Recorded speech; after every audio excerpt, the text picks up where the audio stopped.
Good morning, tree lovers. I'm Joel Mizell with the Tree Planters at treeplanters.com.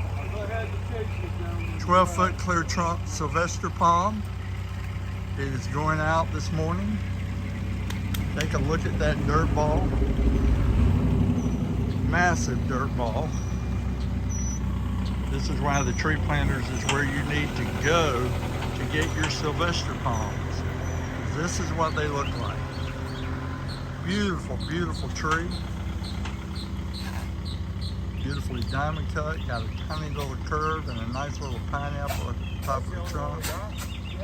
TreePlanters.com, the only place to go to get uncontaminated Sylvester palms that are treated for an extensive period of time to prevent disease and pathogens from getting into